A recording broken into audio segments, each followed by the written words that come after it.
Good morning students. ये हमारा adjective की जो वीडियो नंबर 5 है, यानी कि पार्ट 5।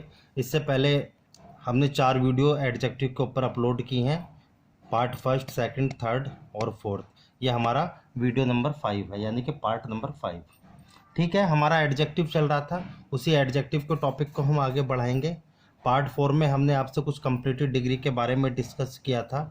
ठीक है, कुछ ऐसे इंपॉर्टेंट रूल जो एग्जाम में अक्सर पूछे जाते हैं और जिन्हें लेकर स्टूडेंट बहुत ज़्यादा कंफ्यूज हो जाते हैं, यानी कि उसमें जो फाइंड एरर करने के लिए आता है और उस एरर को पकड़ना इतना आसान नहीं होता, इसलिए मैंने वो रूल आपके साथ डिस्कस किए थे।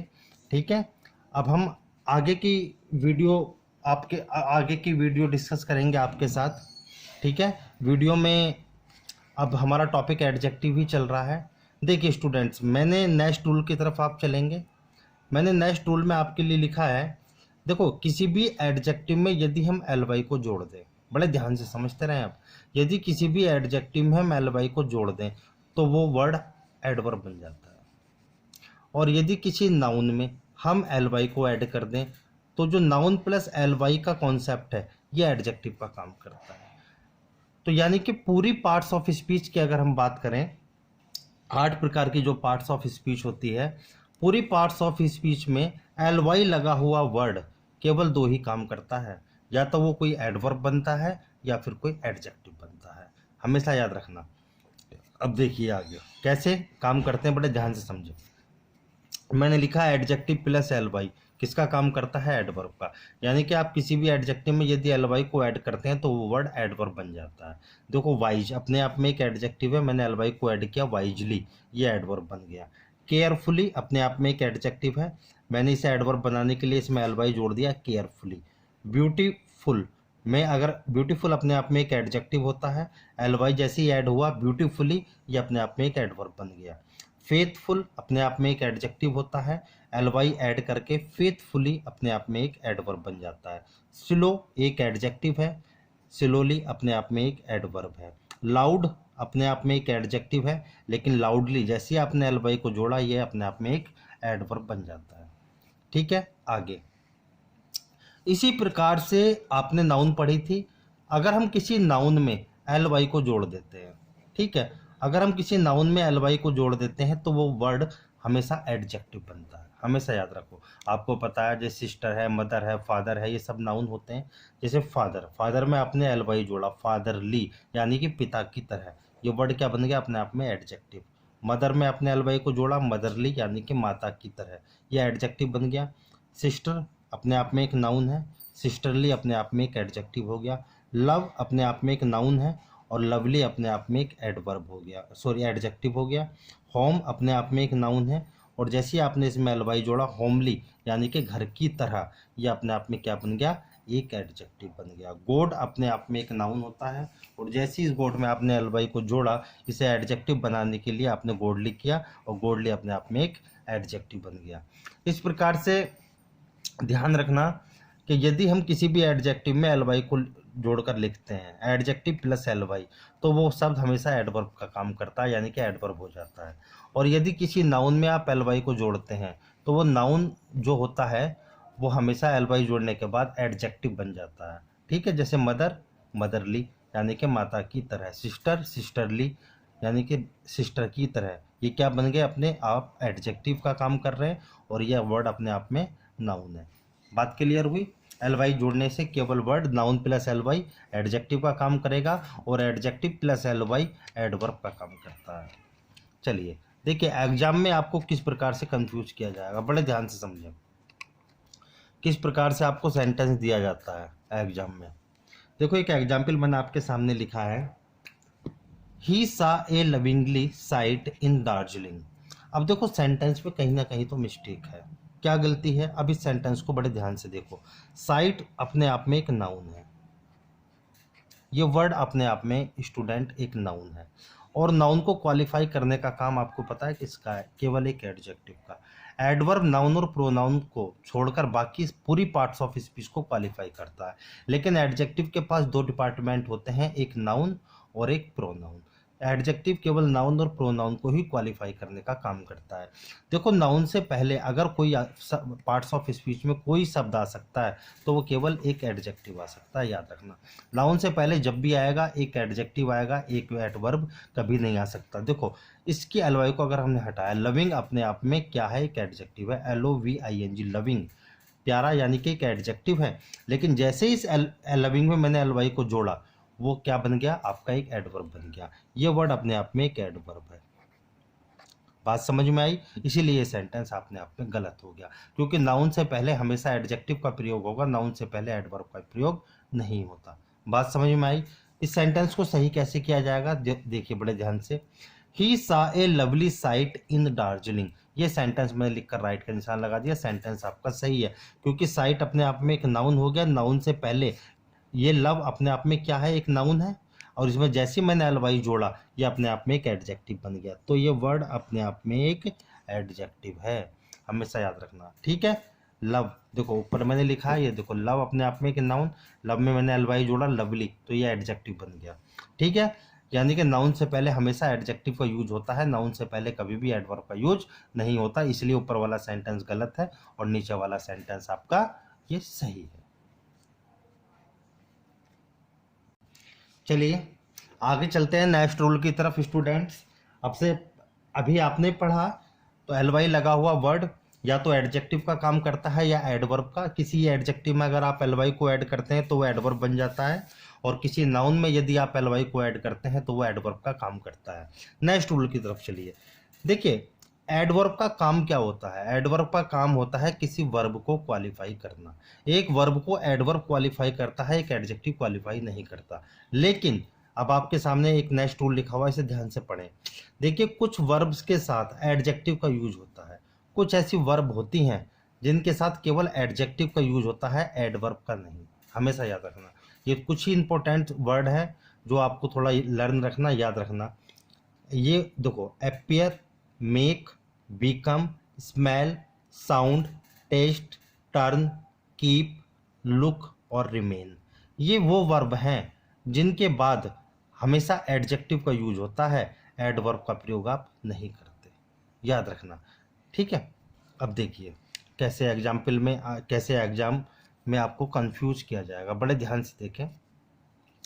देखो पहला सेंटेंस है आपके सामने, रितु लुक्स ब्यूटीफुली। बात समझ में आई? Ritu looks beautifully. अब ये सेंटेंस मैंने लिखकर काट दिया, सेंटेंस ही अपने आप में गलत है। इसमें गलती क्या हुई, देखो लुक्स अपने आप में क्या हुई, एक वर्ब हुई, और वर्ब के बाद में देखो ब्यूटीफुली, ये ब्यूटीफुल यानी ब्यूटीफुल तो अपने आप में एक एडजेक्टिव होता है, लेकिन इसमें एलवाई ऐड किया हुआ, ब्यूटीफुली क्या हो गया, अपने आप में एक एडवर्ब हो गया। जबकि मैंने बताया कि इन वर्ब के बाद में हमेशा एडजेक्टिव का प्रयोग होगा, कभी भी एडवर्ब का प्रयोग नहीं होगा। ब्यूटीफुली कहने का मतलब एक एडवर्ब है, तो मैंने लिखकर काट दिया, सेंटेंस आपका गलत है। सही सेंटेंस करने के लिए आपको ब्यूटीफुल की जगह ब्यूटीफुल वर्ड यूज करना पड़ेगा, यानी कि एक एडजेक्टिव को लाना पड़ेगा। रितु लुक्स ब्यूटीफुल, ये सेंटेंस आपका सही है। देखो लुक्स अपने आप में एक वर्ब है और ब्यूटीफुल अपने आप में एक एडजेक्टिव है। केवल इन वर्ब के बाद ही एडजेक्टिव का प्रयोग होता है और सबके साथ नहीं होता, याद रखना, वरना एक वर्ब को क्वालिफाई करने का काम एक एडवर्ब का है, एक एडजेक्टिव का नहीं होता। लेकिन इन वर्ब के बाद में हमेशा एडजेक्टिव का ही यूज होगा, एडवर्ब का नहीं। देखो second example, mister Sharma Beckham richly. अब ये रिच अपने आप में एक एडजेक्टिव होता है, मैंने इसे एडवर्ब बनाने का प्रयास किया, एडवर्ब बनाया, सेंटेंस गलत हो गया। क्यों गलत हो गया? क्योंकि वर्ब के बाद में इस वर्ब जो बीकेम वर्ब है, इसके बाद में हमेशा एडजेक्टिव का यूज होगा, एडवर्ब का यूज नहीं होगा। सही सेंटेंस किया है, मिस्टर शर्मा बीकेम रिच, ये सेंटेंस अपनी जगह सही है। क्यों? क्योंकि ये आपका एक वर्ब है बीकेम, और ये आपके एक एडजेक्टिव हो गया। बात समझ में आई? आप याद रखना केवल यही वर्ब ऐसी हैं जिनके बाद में एडजेक्टिव का यूज होता है, बस इतना ध्यान रखें आप। चलिए नेक्स्ट रूल की तरफ चलते हैं स्टूडेंट्स। देखिए कंपैरेटिव और सुपरलेटिव डिग्री, आप तो डिग्री बहुत पढ़ी है आपने, ठीक है। कंपैरेटिव और सुपरलेटिव डिग्री के बाद में कभी भी एनएफ का यूज नहीं करते, याद रखना। एग्जाम में आपको क्या करेगा, वो कंपैरेटिव डिग्री या सुपरलेटिव डिग्री का वर्ड आपको देगा और उसके आगे एनएफ लिख देगा। याद रखना कि कंपैरेटिव और सुपरलेटिव डिग्री के बाद में कभी भी एनएफ का यूज नहीं किया जाता, मैंने लिखकर काट दिए। देखो सेंटेंस, जैसे पहला सेंटेंस है दी बॉय इज स्ट्रोंगर। अब स्ट्रोंगर कहने का मतलब क्या है, ये कंपैरेटिव डिग्री है, इसके आगे एनफ लिखा हुआ है, तो ये सेंटेंस गलत हो गया। Stronger enough to lift the box, sentence अपने आप में गलत है। सेकंड सेंटेंस देखिए, द बॉय इज स्ट्रॉन्गेस्ट। अब ये सुपरलेटिव डिग्री होगी। Enough to lift the box, sentence ये भी गलत है, क्योंकि कंपैरेटिव और सुपरलेटिव के बाद में कभी भी एनफ का प्रयोग नहीं होता, केवल पॉजिटिव डिग्री के बाद में ही एनफ का प्रयोग किया जाता है। The boy is strong enough to lift the box, ये सेंटेंस अपनी जगह सही है। क्यों? क्योंकि ये पॉजिटिव डिग्री का एडजेक्टिव है। ठीक है, स्ट्रॉन्गर कहना गलत है, ना तो कंपैरेटिव डिग्री यूज होगी ना ही सुपरलेटिव डिग्री यूज होगी, केवल पॉजिटिव डिग्री का ही एडजेक्टिव यूज होता है एनफ से पहले। ठीक है, इसके तुरंत बाद एनफ यूज होता है। The boy is strong enough to lift the box, sentence ये सही। चलिए स्टूडेंट्स, मोस्ट इंपॉर्टेंट रूल है आपके सामने, एग्जाम में बहुत सवाल पूछे जाते हैं यहाँ से। देखिए, मैंने आपके सामने एक वर्ड लिखा प्रीफर। प्रीफर अपने आप में एक वर्ब का रूप है और वर्ब की तरह यूज की जाती है, किया जाता है इस प्रीफर वर्ड का। ठीक है, वर्ब की तरह इसे यूज किया जाता है। प्रीफर का यूज वर्ब के रूप में किया जाता है, मैंने लिख दिया, बड़े ध्यान से देखें। तो को प्रीफर का अर्थ होता है लाइक बेटर, यानी कि अधिक पसंद करना। इस प्रीफर का अर्थ होता है लाइक बेटर, इट मीन्स अधिक पसंद करना। हमें आपको एक बात याद रखनी है बड़े ध्यान से, कि इस प्रीफर शब्द के बाद में, जो प्रीफर आपकी वर्ब है, इसके बाद में हमेशा प्रेपोजिशन टू का ही यूज करना, यानी कि देन का प्रयोग नहीं किया जाता। मैंने देन को लिखकर काट दिया। प्रेपोजिशन टू का प्रयोग इसके बाद किया जाता है, देन का यूज नहीं किया जाता। देखिए नेक्स्ट वर्ड देखिए, प्रीफर से ही बना है प्रीफरेबल।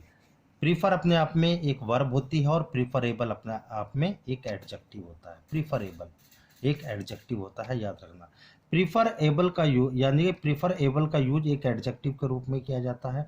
इसका मतलब है टू बी लाइक्ड मोर, यानी कि अधिक पसंद करना। ठीक है, इसके बाद भी आप प्रेपोजिशन टू का ही यूज करेंगे, देन का प्रयोग नहीं करेंगे। मैंने देन को लिखकर काट दिया।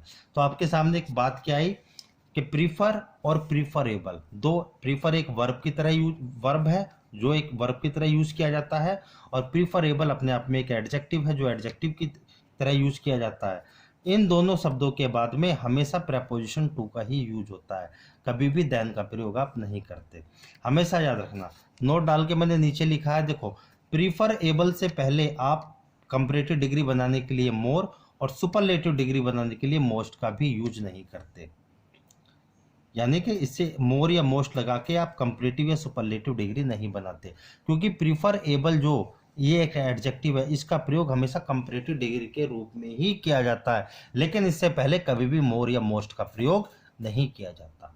ये जैसा है, जिस कंडीशन में है, ये वर्ड ऐसे ही रहता है। आप इससे बाद में ना तो देन का यूज करेंगे, ना ही इससे पहले मोर लगाएंगे, और सुपरलेटिव डिग्री बनाने के लिए ना ही इससे पहले कभी मोस्ट का आप यूज करेंगे। केवल इसके बाद में प्रेपोजिशन टू का यूज होगा, इतना याद रखें। देखिए for example, he prefers coffee to tea, sentence मैंने लिखकर राइट का निशान लगा दिया, सेंटेंस आपका सही है, क्योंकि प्रीफर्स के बाद में टू का प्रयोग है, ये सेंटेंस अपनी जगह सही है। एग्जाम में आपको इस तरीके से दिया जाता है, he prefers coffee than tea, than का प्रयोग यहाँ पर बिल्कुल गलत है, देन का प्रयोग नहीं किया जाएगा प्रीफर शब्द के बाद में, वर्ब के बाद में। देखो next example, coffee is preferable to tea, sentence ये भी सही है। प्रीफरेबल एक एडजेक्टिव की तरह यूज की, प्रीफरेबल एक एडजेक्टिव है, तो इसके बाद में देखो टू का ही प्रयोग हुआ है। मैंने बताया प्रीफर्स और प्रीफरेबल दोनों के बाद में हमेशा टू ही आएगा, देन का प्रयोग आप नहीं करेंगे। Coffee is preferable to tea, sentence ये सही है। ठीक है, नेक्स्ट सेंटेंस देखिए, drinking is preferable to smoking, sentence आपका ये भी सही है। क्यों सही है? ठीक है, drinking is preferable to smoking, sentence आपका ये भी सही है। क्यों? क्योंकि प्रीफरेबल के बाद में आपको टू का प्रयोग मिला, सेंटेंस राइट है। देखो एग्जाम में कैसे दिया जाता है आपको, drinking is preferable than smoking, than का प्रयोग नहीं करेंगे, मैंने लिखकर काट दिया। देखो next example, coffee is more preferable to tea, sentence ये भी गलत है। क्यों? क्योंकि प्रीफरेबल से पहले कभी भी मोर का प्रयोग नहीं होता। बात क्लियर हुई? Coffee is the most preferable to tea, ये भी सेंटेंस गलत है। क्यों? क्योंकि प्रीफरेबल से पहले कभी भी मोस्ट का प्रयोग नहीं होता, ना मोर का होता ना ही मोस्ट का होता। ठीक है, केवल प्रीफरेबल जिस कंडीशन में है उसी में आप इसे यूज़ करें, केवल टू का ही प्रयोग होगा इसके बाद। सही सेंटेंस क्या बना? Coffee is preferable,